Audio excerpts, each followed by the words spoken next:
3, 2, 1.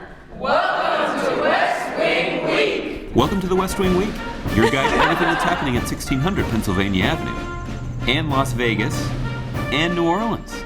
This week, the president spoke with clean energy powerhouses in Las Vegas, WNBA superstars at the White House, and the leaders who rebuild New Orleans. That's August 21st to August 27th, or from the Telegraph to the smartphone. It's an American energy revolution that's like evolving from the telegraph to the smartphone in less than a decade. It's happening fast. On Monday, the president took to the sky and the bright lights of Vegas to talk to a crowd of clean energy enthusiasts. I notice you got a lot of sun around here. America generates 20 times as much solar power as we did in 2008. 20 times. Last year was solar's biggest year ever. Prices fell by 10%. Installations climbed by 30%. For decades, we've been told that it doesn't make economic sense to switch to renewable energy. Today, that's no longer true. Absolutely. On Tuesday, the president wound his way through the highways and byways of the Nevada desert and boarded Air Force One to return to D.C. On Wednesday, the president met with energy powerhouses of a different sort, the WNBA champion Phoenix Mercury.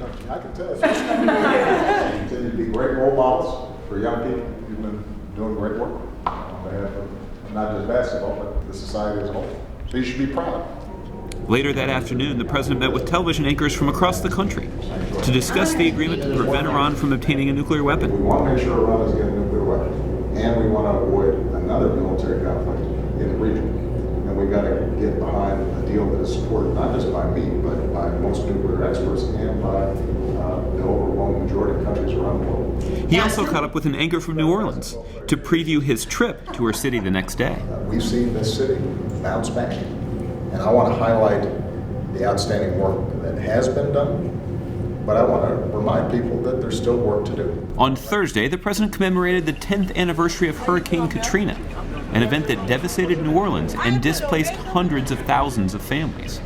The city's rebirth is a testament to what's possible when citizens, government, and corporate leaders in America all work together. I love you here. Oh, love you back. Thousands of people saw their homes destroyed, livelihoods wiped out, hopes and dreams shattered. The progress that you have made is remarkable.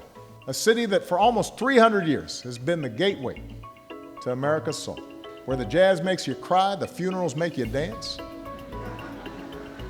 the bayou makes you believe all kinds of things.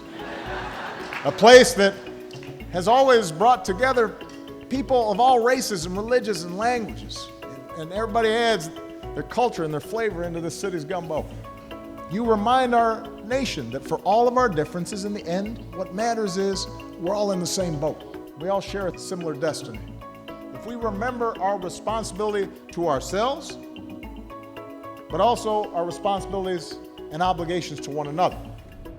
That wraps up this multi-state edition of your West Wing Week. Be sure to check out next week's edition featuring our union's 49th state, Alaska.